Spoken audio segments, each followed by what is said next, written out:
Get your fucking shit away from my gun. Stop it! Get out! Fuck, man, what the fuck is your problem? Dude, fucking don't hit me. Don't fucking hit me, dude. Get the fuck out. Don't fucking hit me. Told you to fuck off. Get out.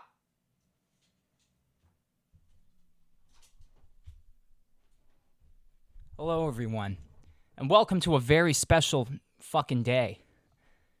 That's right. It's the Something's Wrong 4th of July special. Woo! Let's go.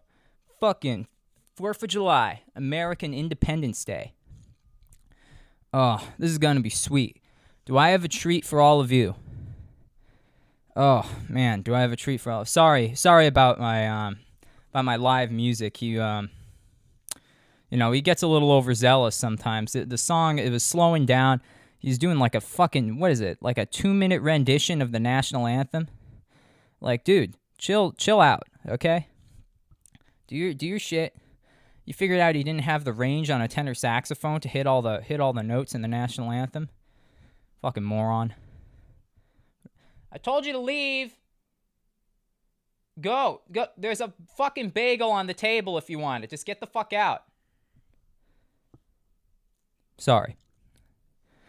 So, yes, today we're going to be talking about a very special 4th of July movie. It's one that I haven't heard of before, and hopefully one that you haven't heard of before either. It's called Uncle Sam. Now, Uncle Sam it's a movie. Oh, shit, god damn it. It's a movie. It's a movie that I took notes on. Uncle Sam. Movie. Yeah, Uncle Sam. 99, Jesus Christ, that's getting cut. Yes, 4th of July special. Our 4th of July special episode will be about the film Uncle Sam. 1996 slasher directed by William Lustish and written by Larry Cohen. Now, let me just quickly find my actual notes on this. Oh, god damn it, they weren't on my phone at all. Oh, it's all these Gen Z pieces of shit making me try and use my phone for notes by making a notes app and making it easy to use on an airplane. I always go back to good old-fashioned pen and paper. There's nothing better than a good old pen on some good old paper. Good old pen on paper. Shit, god damn it. Who the fucking... Yes. So, Uncle Sam, 1996. Fuck! Okay. Sorry about that. Our 4th of July special film of the day, of this great day, this 4th of July, this Independence Day for those of you outside of the United States.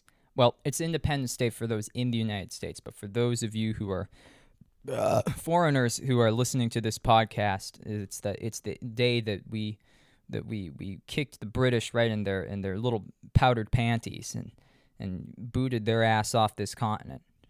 Well, not off the continent. They were still in Canada for whatever. The point is, out of the United States, and then we became a great nation immediately. Immediately a great nation.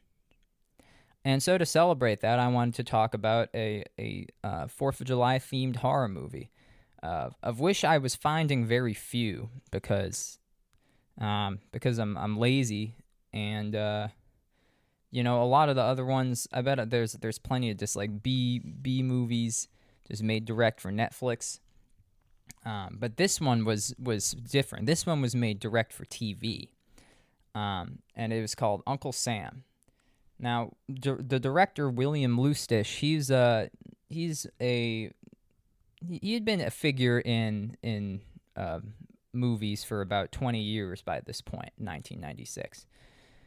He had been an editor for the movie Death Wish, and he had directed like some other movies, most famously the Maniac and Maniac Cop franchise.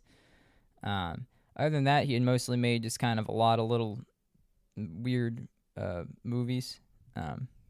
Some of them seem to have certain themes about police and patriotism in America. But this one really takes the cake. This was also his last ever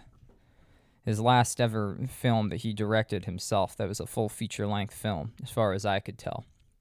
I looked at his IDMB page at one point. IDMB, yes, IDMB. Something in my eye. Yeah, I looked at his IDMB page, and IMB.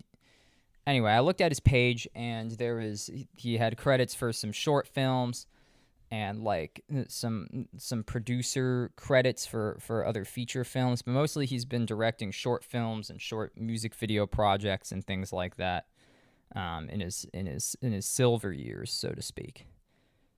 Yeah, he's in his silver years now. He's 68 years old, so he's getting up there. He can't make quality B movies anymore. But this was his last feature film that he directed himself.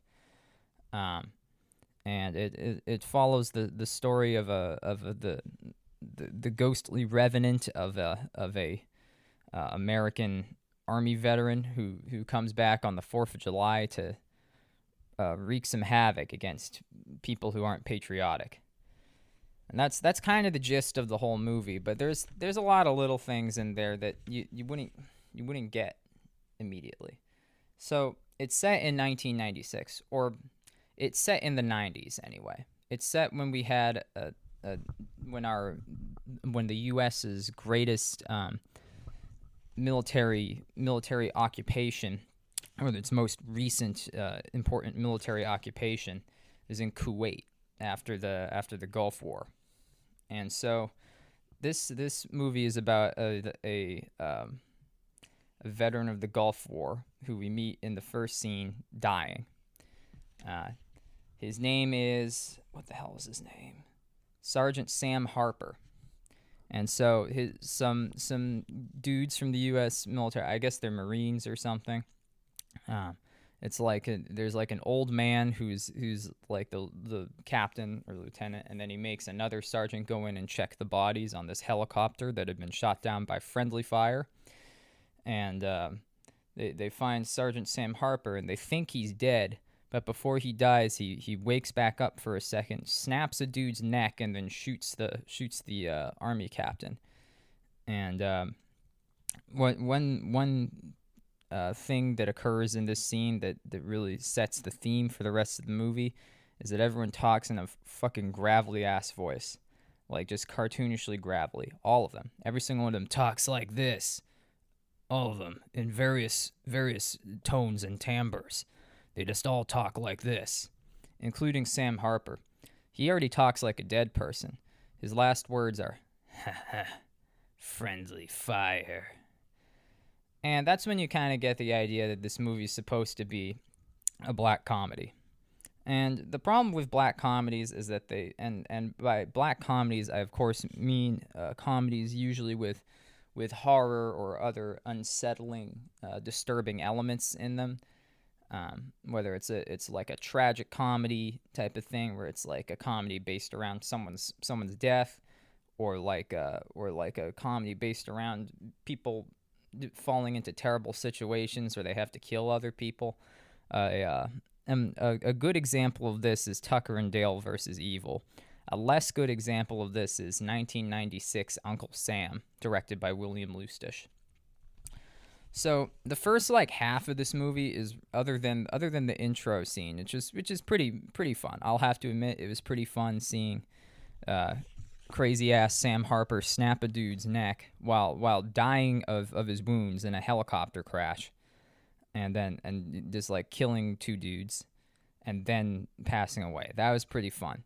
But the next 45 minutes of this movie are mostly just setting up things in his home life, or not in his home life, things going on back in his hometown where his family lives.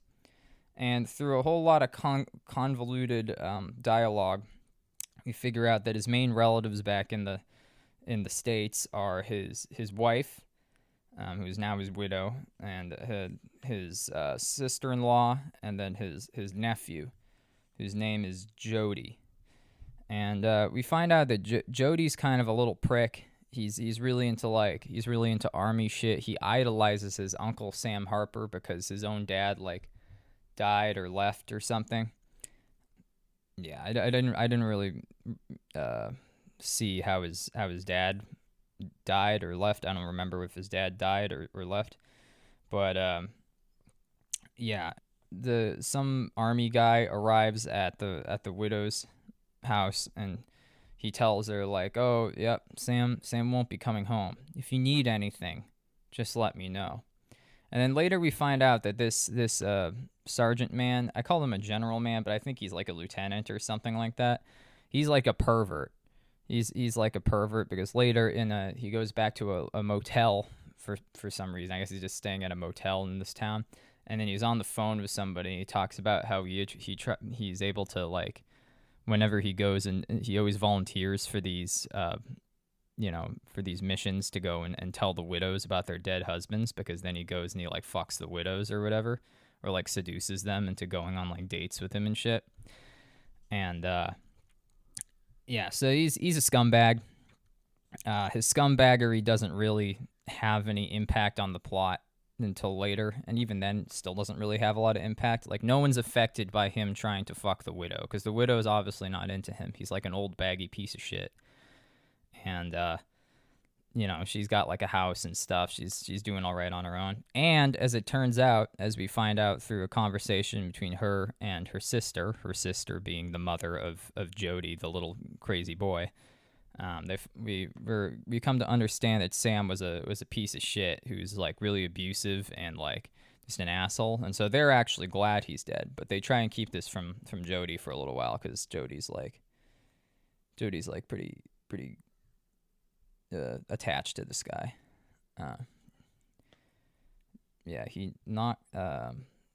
He's like, yeah, the first thing we see from Jody is he's like asleep, and he fucking knocks over his dad's photo and like breaks the frame and shit. And yeah, and so it's like blah blah blah blah blah. Yeah, he idolizes his uncle. Jody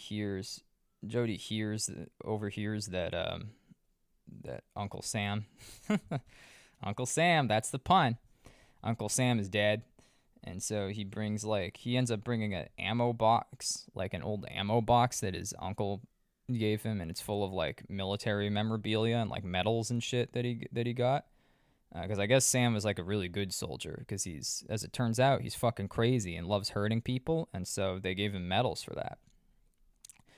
And yeah, so he brings a box of medals to school. He wears fucking camo pants to school, which makes it even weirder. Blah blah blah blah blah. Yeah, shortly after that, he talks to his teacher, who is like a conscientious objector, and Jody's like, yeah, my uncle would think you're a pussy, and he's like, oh well, I'm sorry to hear that, kid, but sometimes being a pussy is better than doing brave stuff for an unjust reason. Jody's like, I didn't say I thought you were that. My uncle would say that. Like, even Jody's a little like sly little bastard. He's like, oh no, I didn't say that. My uncle would have said that about you. It's like, shut up, kid. How about you own up to the words you say? Get the fuck out of here. Yeah, I attached a little bit of anger towards this kid just because he seemed like such a little shit, and also the actor is horrible. I don't know who the actor was for this. Like, he doesn't have a Wikipedia page. His name is Christopher Ogden. I don't know what other movies he was in, but goddamn, he was not not Christopher Nolan. In fact, I'm looking for Christopher Ogden. Christopher Ogden. I guess he's like a production manager now. Yeah, he did acting for like a couple things, mostly TV series, and then the Uncle Sam, which was a direct-to-video movie, and then everything else seems like he's a production manager or like a producer guy. He had like a couple more. He had like 2 more acting roles. Oh no, 3. He had 6 more acting roles after this, and they were all just like one episode, little cameos in TV shows. And then everything else he either played himself or just was like a production manager for something. Yeah. More recently, he's gone to just like production management. But hey, you know what? Good for him for scraping his way up in the world of acting without any acting talent.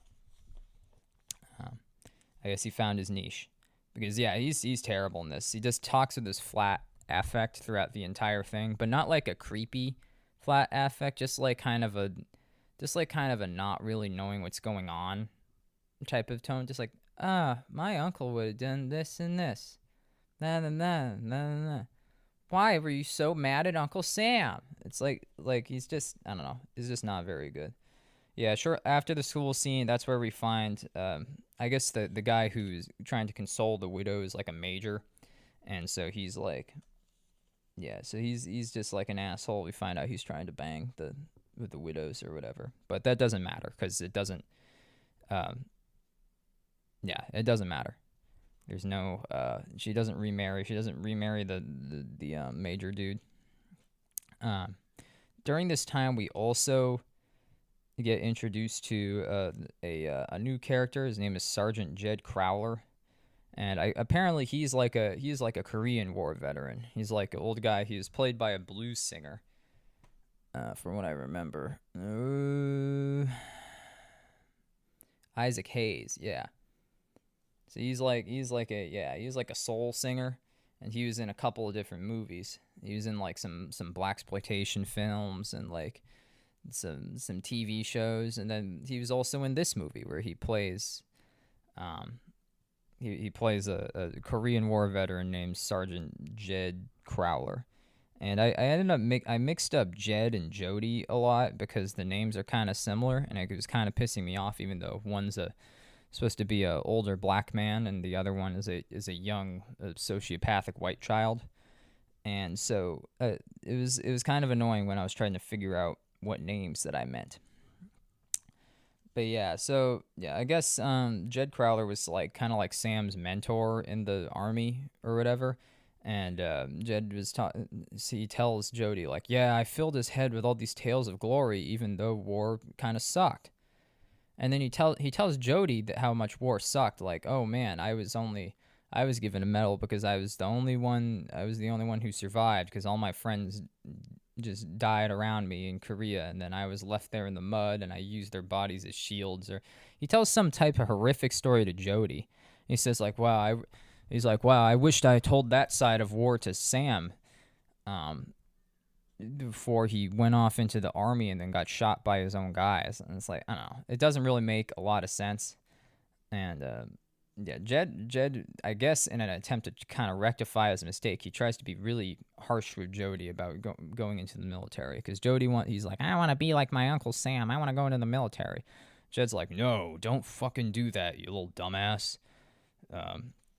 He says like, yeah, in the military, crazy guys become heroes.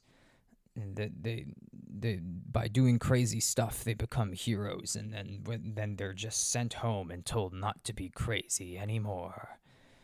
And so like it's there's a lot of ham-fisted motifs about the U.S. military system, and it's kind of ironic because this was like when the U.S. military was looking kind of good. Like, we had just, like, fucking totally kicked Saddam Hussein's ass. We were the leader of the coalition that is defending freedom across the world. And so it's kind of funny that it was, like, this time when William Lustig decided to make, like, a satirical film about the U.S. military. Like, before 9/11, before the Iraq War, before the 20-year, Afghanistan slog, he's just like, yeah, soldiers stationed in Kuwait, this is my time for some social commentary. And so just for one of the lowest casualty wars the US has ever fought on foreign soil. And he's like, yes, this is the one that I will attack with my Uncle Sam zombie ghost movie. And you might have noticed that I've been talking for a little while now, and Uncle Sam has not come back yet, and there hasn't been another kill since then. And that's correct because like I said, the about half of this movie is just the characters talking about the death and like talking about the 4th of July coming up. Yeah, at one point I just put a note like, wow, this takes a really long time to get going. I even skipped over a bunch of stuff because a lot of it is just like just the kids fucking around. And so the night before July 4th, freaking, there's some sort of like, it's kind of implied that stuff that's Jody's doing, like trying to keep his uncle's memory alive, is drawing his uncle back to life, like to become the evil revenant Uncle Sam in his hometown. But like it doesn't really make any sense, and it also doesn't really matter because the point is that on the night before July 4th, the Uncle Sam wakes up, and when he's waking up, he's in like a coffin that's downstairs. It's like just, I guess, in the funeral home. I guess the coffin isn't just in like the family's house, but I'm also not really sure because I wasn't paying attention. But anyway, he wakes up, he goes up to Jody's room, gets his ammo box out, and takes out all his medals. And so he puts all his medals and shit back on. And then he goes out into the world. And that night, there's two weird things going on. There's some teens vandalizing some veteran graves and burning American flags, which is, classic pastime for teens in the Midwest of America, and there's also some pervert guy in an Uncle Sam costume on stilts, and he's using the Uncle Sam costume to disguise himself, and he's on stilts so he can peer into upstairs windows and houses and look at naked women who are just like getting changed. And we see like one naked woman getting changed, and so I guess that's like, I don't know. It's not really that important. Maybe that's a callback to William Lustish's days as a hardcore porn director, because that was actually where he started as a director, just in porn flicks. So I guess maybe a little callback to that, but it wasn't exactly a tasteful or sexy nudity. So I don't know how good he actually was at directing porn. But whatever, not really the point. The point is, pervert, he gets caught, he runs away from the police, and then he like falls over in the park, and he gets killed by old Uncle Sam. And so Uncle Sam takes his costume and puts like a mask and like a suit and everything on, but you can still see his fucking glowing yellow dead corpse eyes. And so he goes off further into the night, and then so next up, he kills all the teen vandals. One gets spray painted with spray paint until he's like either blind or unconscious or something, which doesn't really make any sense unless you're like huffing the spray paint. But whatever. I guess he's like, he finds himself unconscious, and then he finds himself in a grave. I assume in the grave that Uncle Sam was supposed to go in, and then he gets buried alive. And then another one gets hung from a flagpole, and then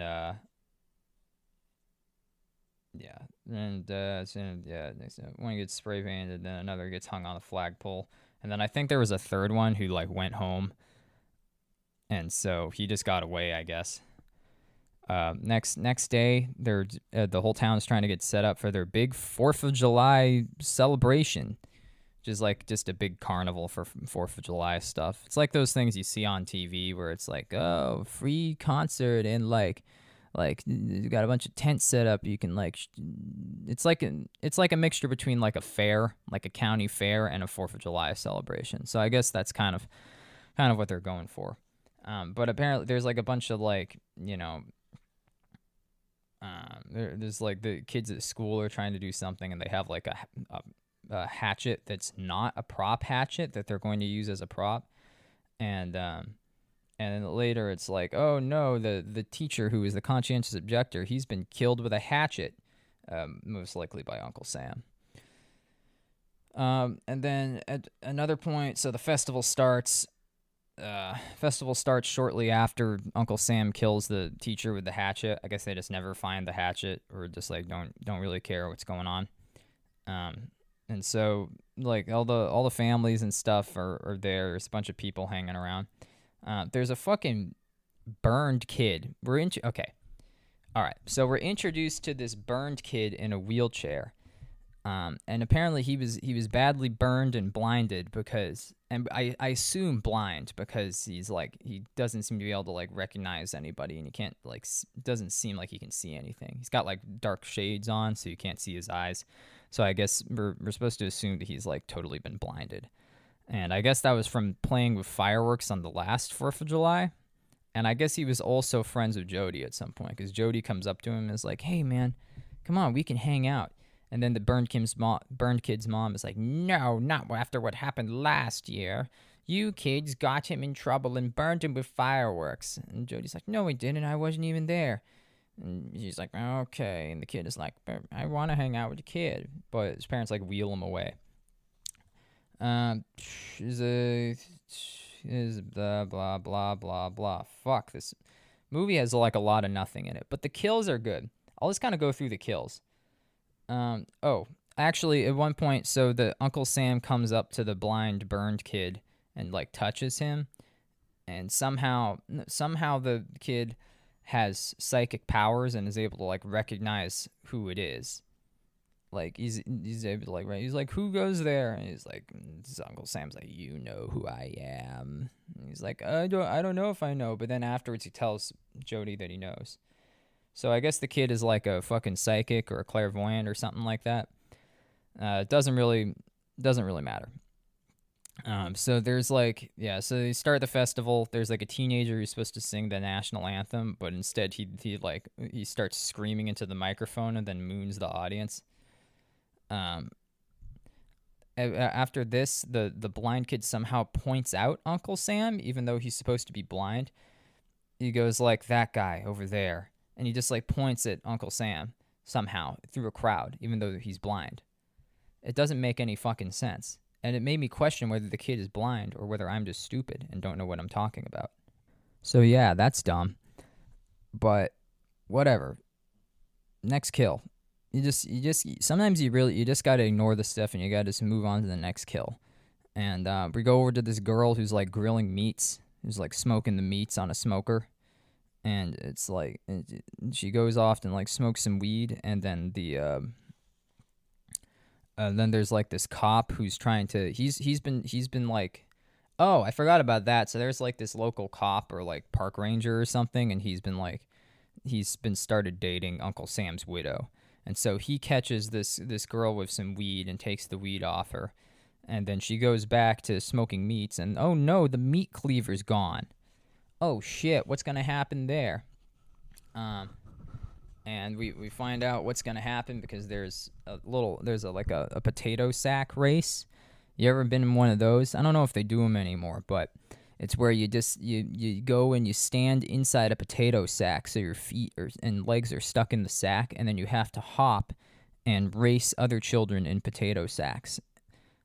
So there's this one little shit who's he's cheating at the potato sack race. He's just like bumping into people and knocking them over. But he still sucks so bad that he's still like losing at the end of it. Like he doesn't knock over anyone up in the front. He just keeps knocking out people in the middle where he is. And so he falls behind, and then he trips and eats shit down a hill. And so he rolls down the hill, and there's this heavy breathing going on. By the way, that's another thing that happens throughout the movie. Once Sam wakes up, he just breathes like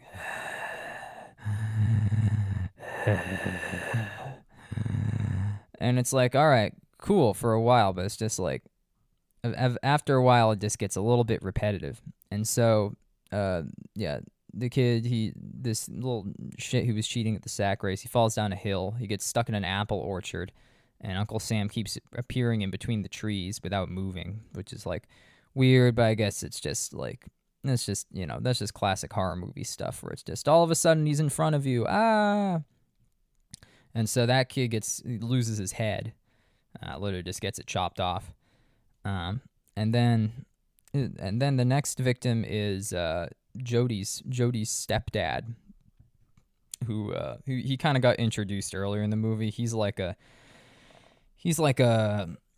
financial advisor or something. And he's like basically just tells the kid, it's like, yeah, my job is to help people cheat out of taxes. And it's like, cool. That's one way to endear your patriotic son or your patriotic stepson. But he doesn't really seem to care. I guess he just wants to bang the mom.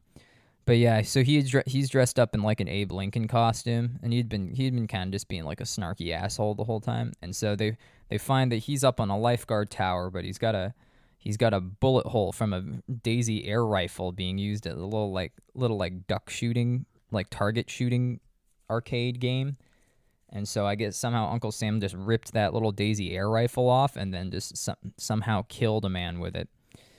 I guess you can do it if it's close enough.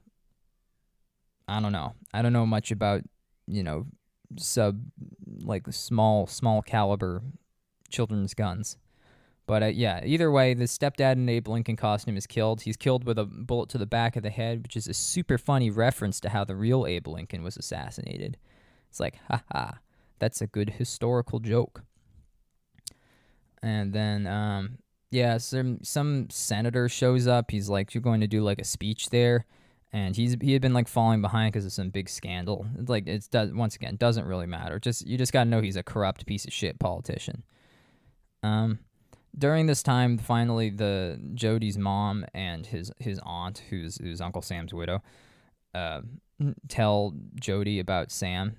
And Jody sort of seems to get that. Oh, okay, Sam's was a bad dude.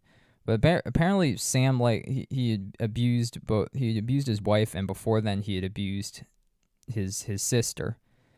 And I guess his mom was Sam's sister. So yeah, that makes sense. Never mind. Don't think about that. But yeah, apparently that was like he was the terror of the household growing up. And it's kind of implied that he sexually assaulted his younger sister, and that's pretty fucked. That's pretty fucked for what's otherwise is just like a cheesy, campy movie, and it's kind of just like a weird implied thing where it's just like he did things to me that I couldn't tell anyone about, and then Jody just kind of goes like, okay, and then that scene's over. Yeah, and so now back to the celebration. Even though multiple people are dead and have been found dead, they still won't stop the fucking 4th of July arcade shit and 4th of July fair. And so the senator had disappeared. He had gone back to his car to check his notes, but then they find him. He's been tied to the fireworks display, and then he gets strapped to the fireworks and then blown up by fireworks. And the deputy guy who had been dating the widow tries to save him, and he sees Uncle Sam and he trips and eats shit down another hill. It's another person who goes and eats shit really hard down a hill, and he falls and he gets impaled on a flagpole somehow. So that was pretty funny. So Jody meets up with the blind kid. The blind kid knows it's Sam somehow. You kind of go into you meet up with Isaac Hayes, Sergeant Jed, who's played by Isaac Hayes, and they say "Oh, Jed, you gotta help us because you saw his face and you know that he's messed up." And at first Jed's like, "No, that's a ridiculous thing." And then they say "You saw him though," and he's like, "Yes, you kids are right. He's obviously come back from the dead." And it's such a strange turnaround, and it's just once again the acting is not. not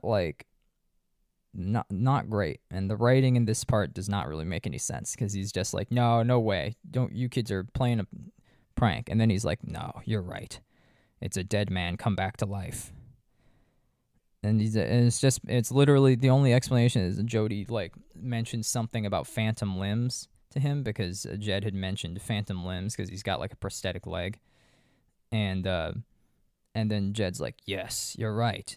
He's like a phantom limb. And it's like, what? What the fuck? What are you talking about? But that doesn't matter because the movie moves on. It doesn't matter. They find, so they go back to the funeral home or wherever the coffin is, and they find that major dude who was trying to bang the widows, and they find him with his throat cut inside Sam's coffin. Um, and then that's when, yeah, I have the note here, shit starts making 0 cents, but shit has been making 0 cents since the beginning of the movie, so I don't really know what I was thinking with that note, but it's already was making no sense, so it doesn't, you know, it's like, come on, get with the program.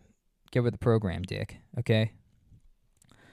So yeah, they find Sam. Sam's still like in like Jody's house, and Jed confronts Sam, and Sam like blames him for, tricking him into the military, and then throws him through a fucking wall. And Jed I guess is fine from that. He like gets thrown through the wall, and then he gets back up. And then Sam tells Jody like he came back for him, and Jody's like, "Oh, I always wanted to be like you." And I don't know why he says that, but I guess it's really just so Sam can say the line, "Well, you gotta be dead first." It's like, all right, cool. It's a funny. That's a funny dark joke about how we idolizing dead soldiers who may have died for unjust causes or something like that. Yeah, but I guess earlier in the movie they had kind of introduced this prop cannon that I guess was also a real cannon, and they were gonna fire it as part of the celebration, but now like everyone is, well, I guess the celebration's over now or something, but they have the cannon, and I guess Jed knows how to fire it, and so they're like, all right, Jody's like, all right, lure him outside and get the cannon. And so Jed and the wheelchair kid go go back out and get the cannon and position it in front of Jody's fucking house. And yeah, and so Jody lures Uncle Sam out, and then like they try and blow him away with the cannon and sets him on fire, but Sam still doesn't die. And Jody's like, yeah, fire at him, and he's like jumps out of the way at the last second, and finally blows up Uncle Sam and the fucking house. And so it's like, okay, cool, got him, yay. So that's all wrapped up, I guess. And then the final scene is Jody like barbecuing all his like soldier toys and shit like that. But they play like creepy music over it and have him do like a weird little smile. So it's like implied, oh, maybe he's becoming a psychopath like his uncle anyway.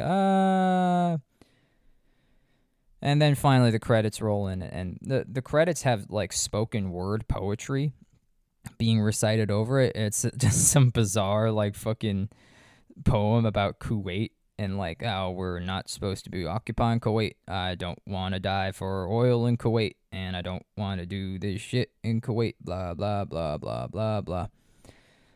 Yeah, it was very weird. It's definitely a fun movie. It had a lot of fun parts. The kills were all pretty cool. Each one was decently fresh and sort of funny, but like overall it was kind of slow and nonsensical. And most of the actual commentary was very bland and not that funny. And in retrospect, kind of feels like just like needless almost, just like compared to the wars and the terrible things that have happened in the past 20 years. After America's borderline easiest war. So it's like it's just kind of funny to see this movie as like a time capsule where it's like, yeah, this is the war that people are going to be talking about. They're going to be talking about our occupation of Kuwait and how unjust we are there. It's like, damn, dudes, just wait to see what we do for oil in the next 25 years. You will absolutely shit your pants and I guess retire from filmmaking forever. Because that's what he did. Well, not really. He's filmed William Lustish. He's filmed like short films and shit like that.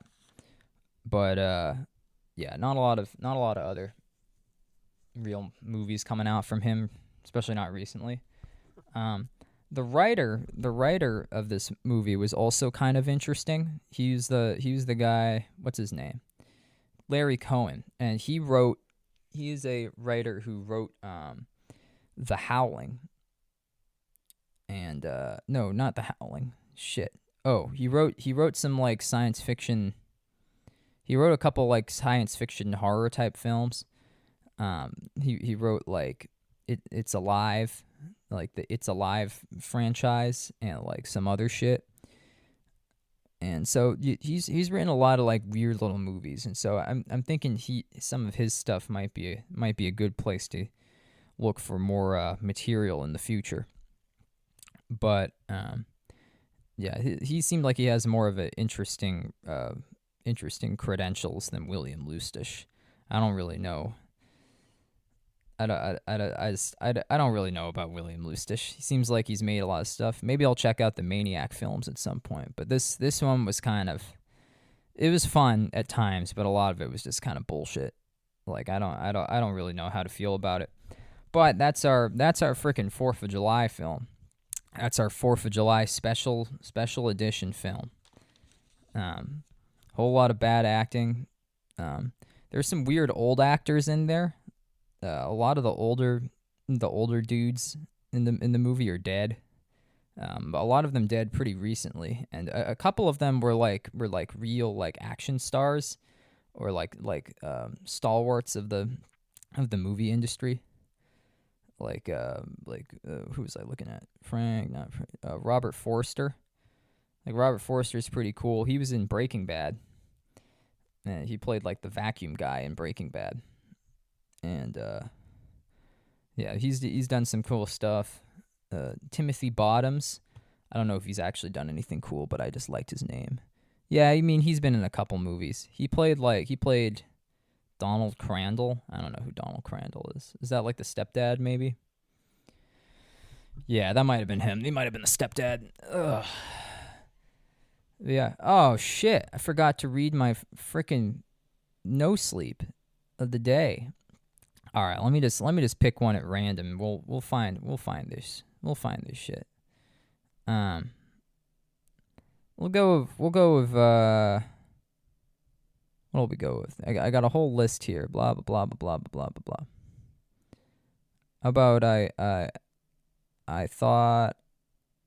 I thought moving to the country. No, or maybe I'm stuck in a Zoom meeting and I can't log off. Because that was one of the first ones. We haven't gotten to it yet. It should be pretty good. I'm stuck in a Zoom meeting. No sleep, you fucking jackass. Fuck you. This fucking stupid piece of shit. God damn it. Fucker. Come on. Jesus Christ. I hate computers. I hate computers and everything they have. Everything they do. Everything they... Motherfucker. Stuck in a Zoom meeting. Stuck in a Zoom meeting and can't log off. Yep, that's the one. 636 upvotes. So this is obviously very topical because everyone uses Zoom now again in 2023. You know, Zoom really outlasted the pandemic. So I'm glad we got some real modern day topics and modern day settings for horror stories now. I fucking love stories about Zoom meetings. So much fun. Okay, whatever. Yeah, this one's called I'm Stuck in a Zoom Meeting and Can't Log Off. It's by the user Let's Split Up. It's kind of a fun name, I guess. All right, here's the story. You know the drill. Stifled yawns, heads bobbing on screens, eyes glazed as donuts, each minute stretching out like taffy while your whole life is suspended, and you wonder, is Shahi really still talking? The droning speaker's voice takes on the quality of the Charlie Brown teacher. Wah, wah, wah. Typed out, I realize that looks more like a baby crying. Wah, wah, wah. That also works since it's how I feel. I'm in Zoom hell, and I don't know how to log off. Is it bad that I forgot what the meeting's about? I have no clue what these graphs mean. I messaged Donner in the chat. Me. What's this meeting about anyway? Donner. No idea. Tuned out ages ago. LOL. Classic Donner. Oh, God, sorry. Back to the story. Not sure what the hell I should do. I have some vague sense that soon they're going to spotlight me and I'll have to explain my portion of these numbers.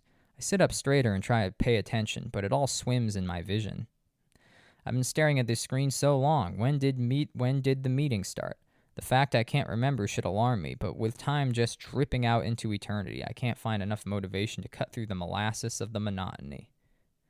Unfortunately, the work screens don't allow us to open up YouTube, Google, social media, porn. Jesus. The only windows I can open are Pong? What the fuck? Seriously? Now I know I'm in Zoom hell. And Reddit. Pong just makes me think of the fact that a clump of brain cells in a petri dish were trained in a lab to play. Tells you exactly how much brain power is needed. The fact that I've been playing anyway tells you exactly how bored I am. The fact that I am now insanely good tells you exactly how long I've been stuck in this fucking meeting. As for Reddit, I'm guessing it's not allowed, but some admin mistakenly left it on my screen, and I sure as hell am not letting them know. See, I'm documenting the meeting, typing up my own version of minutes to stave off my brain's zombification. Not that anyone will ever read said meeting minutes. Posted to Reddit would definitely get me booted. But heck, I have to do something to pass the time with these bobbleheads drone on about security protocols and the ethics of the project. Yawn. Oh, that's right. That's also why I shouldn't post these minutes. This meeting I'm in is CONFIDENTIAL. Confidential. Which is why we're not allowed to access to the outside world. Apparently it has to do with some super secret project about stuff I can't disclose to you normies. Fucking God. Sure, we'll go with that. Definitely because secret and not because I have no fucking clue. Not sure how someone like me got pulled into this meeting, but go me. I just hope they don't expect me to. *****. So, suddenly my screen was spotlighted. I minimized the Reddit window just in time, and everyone saw I'd been playing Pong like the professional I am. While I'm sitting there trying to figure out how to cover up my obvious dicking around, a slideshow pops up. Diagrams about alpha wave spikes and numbers pulled out from my digital ass, I guess. And I know what none of this shit means, and oh god, I haven't prepped to present. I've had nightmares about this fucking scenario, I'm telling you. Well, not exactly this. In my nightmare, it was porn on the screen, not Pong. And then whatever digital deity rules the Zoomiverse took mercy on me as one of the hosts prompted with, let's start with introductions. Go ahead. Hi, I said. I'm Dev. It's great to be here. The chat populated with encouraging messages. Great to have you with us, Dawn. Awesome, Dawn. Dawn, you're the man. Very good, Dawn. Yay, Dawn. Welcome. Glad you're here. Clearly no one cared that I'm actually Dev. Dawn is just the name I got stuck with when I joined the meeting and never bothered to change it. But hey, welcome to the Zoom. Dawn. Oh, welcome to the Zoom, Dawn. The panic that was like a tsunami flooding my every synapse receded, dying down as the introductions passed on to the next participant. Alright, this is getting fucking excruciating, so I'm going to speed this up. Let's see how fast I can read this shit. In true Zoom fashion, most of my fellow participants can't actually get this part because they don't fucking unmute themselves. The host spent laborious minutes issuing directions only to get garble or static, and then you have some folks who clearly aren't paying attention at all, babbling to themselves or to others off screen. One person does nothing but giggle creepily. A jillion years later, introductions are finally over, and I'm starting to sweat again about my upcoming presentation, but no, we're not there yet. Finally comes the icebreaker. What is your favorite color? Green is the popular choice. I'm tempted to respond pizza just to stave off the monotony before the last dregs of my soul wither into the ether. But being the consummate professional I am, I say blue. Cheers like I've just successfully resolved the conflict between quantum mechanics and general relativity. Yep, consider the ice broken. You're welcome. But for real, what is the point of this meeting? ... So, there's this other Don with two N's. Other Don is, well, I don't know him, but he's one of the participants to introduce himself after me. I could have sworn he said a different name, though. But when it came his turn to break the ice, Don's screen came up as blank. The host kept asking if he'd accidentally muted himself, and then suddenly there he was, face covered in blood, sockets where his eyes should be, screaming and screaming and screaming, like something straight out of a horror flick. His shriek split my skull like the volume was dialed up to max, and there was nothing I can do to turn it down or turn him down. Turn it down or turn him down. The scream reverberated through all the channels of my mind. Suddenly in silence, and there was just an image of him screaming without sound. Somehow this was even more disturbing. And then Dawn showed up in the chat. Dawn. Donors, get out! Dawn. You're in. Dawn. Hell! Hell! Disconnect. Don't let them keep you. In hell! Hell! Hell! The word hell repeated, endlessly scrolling, and then suddenly Dawn was just gone. Just gone. The deathly silence after that terrified me. I don't know why. I mean, he got booted from the meeting. So we left Zoom. So what? Why am I so disturbed? What the fuck is happening? God, this fucking shit. I'm sorry. Okay. I'm going to keep going with the story now. I've started noticing the other participants. I was too disengaged to pay attention before, but now I'm realizing all the faces are distorted. I can't actually see anyone, just vague impressions, and some of them are like Dawn, muted but screaming and screaming until they get booted. I private messaged Dawn, or the coworker I chatted earlier, but he's not here anymore. It bothers me that I don't know whether he got booted or left on his own. We still haven't gotten to the purpose of this meeting. Instead, it's been round after round of security questions. What's your favorite pastime? What's your favorite food? What's the name of your pet? I'm guessing these are to verify our identities. I jokingly asked if they're trying to break into my bank account, but the hosts ignored my sarcasm, so I offered my scripted answers. But like, how much proof do they need of my identity? How many of me do they think there are? Not everyone can answer the questions. A surprising number of participants drop out. Maybe the dropouts have the right idea. The most recent question, one of my parents' names really got to me. I can't remember their names, like I'm drawing a complete blank, which isn't normal. Just shows how far this endless Zoom has blitzed my brain. I type into the chat, me, need a quick break. Before anyone can stop me, I leave my screen. Shit, there's nothing outside my screen. No hallway or cubicles or offices. There's no anything. Literally nothing exists outside the Zoom.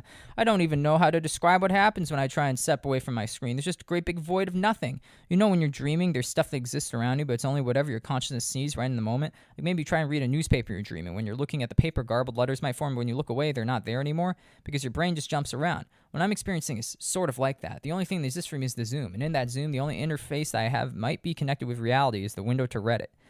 I almost ask if anyone else has found Reddit, but suddenly a primal fear snaps every synapse. What if the hosts notice and cut off the only link I have to the outside world? The meeting is still going, and I'm terrified. I've tried and tried, but I can't remember how I logged into this Zoom. I'm taking my minutes much more seriously. My minutes? I guess that's a word for notes. Sorry for the cut-in. Here's back to the story. Here are some of the snippets I'm hearing. Ethical implications of donor brains. Steps on the ladder of progress towards full mind uploading. Training organoid intelligence to compute. Biocomputing to produce partial mind emulation. But the voices are all garbled, like the input isn't clear. Like it's just bits and pieces of background noise picked up by the mic. I do remember one key sentence, though. If there's any conscious development from the scans, its subjective experience might incorporate elements of recent memory into a simulated dreamlike reality. Did Dawn understand what's going on? Did Dawn? Why were we all automatically assigned the same sort of name when logging in? Is Dawn short for something? Donor? Oh, God.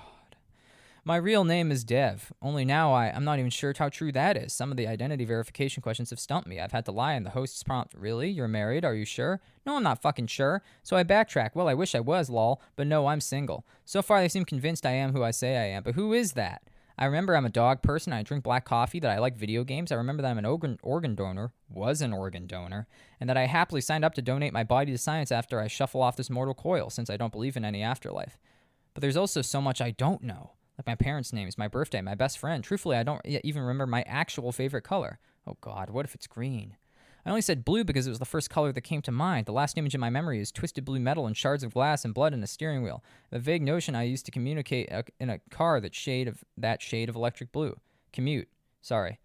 I have a vague notion that I used to commute in a car in that shade of electric blue. But I was driving distracted, tuned into a Zoom meeting on my phone, looking at the screen and concentrating on the presentation I'd been called on to give instead of paying attention to traffic. I think I have to share these minutes. Okay. Here goes. People of Reddit. God, no, that sounds cheesy. Okay, trying again. Ahem. Hi, folks. If you're reading these minutes, then you know I'm trapped in a nightmare/simulation/Zoom meeting/actual hell, ? I could use some help distinguishing here. Help! I have no connection to reality except you. Please help me wake up from this endless Zoom. Once I post this, I'm scared the hosts will notice and close the only window I have looking out. In fact, I'm pretty fucking certain. So before that happens, please, I need to know what happened to me. I need to know what is real. If you can tell me nothing else before I am closed off from this window entirely, then please, just answer one question for me. Should I disconnect? That's the end of the story. All right, and you know what's good about the Reddit comments is that whenever there's a little bit of ambiguity in the story, the Redditors show up to explain the implied part of the plot. And so someone just that's part of the beauty of NOSLEEP. It's just people will come in the comments, and because they have to pretend that it's real, they get to just explain the plot. So this some username assfast1234 says, you died, and since you've agreed to give your body to science after you died, someone might have fucked with your brain, and now you're in a personal hell of your own. Wow, awesome. If only you could have used context clues from reading the story to gather that. Well, I guess that person did, but I guess someone else. Yeah, driving a blue car, twisted blue metal, and a steering wheel. I agree he is no longer physically with us, but somehow mentally capable. It's like, yeah. Someone just says, yeah, you should disconnect. Like 3 of the words are misspelled, but that's the message. Yeah, so that's a story. God damn, that felt longer than it was. Like, honestly, as far as if that was an actual story, it would really only be like maybe like 5 pages long, but it felt like a novella. Yeah, so far I'm going to list the same because they still haven't figured out the voting system yet. I'm going to be posting the same list onto this video or onto this recording when it comes out, and then ideally we'll be able to have everybody vote on which story I should read next, and then ideally I'll be able to shuffle in some new horror masterpieces. So yeah, that's gonna be the end of this episode. Closing out our 4th of July special about a week and a half after 4th of July. Someone's outside my studio doors. I think they're trying to get in and turn on the air conditioning, but the air conditioning messes with my sound system, and also it sometimes shorts out our generator. And so I won't be able to do the podcast if someone comes in and turns on the air conditioner. So just hold on for a second while I close this shit out, okay? Please? Please, can you just hold on? Don't come in. Please. All right, new episodes coming soon. Happy Independence Day or whatever. If you hate America, then happy fucking fuck the British Day, Yeah. How about that? I'm trying to make this good for everybody. You don't have to like America, but you can at least hate the British on this day. All right? Signing off. Dick Hickok out.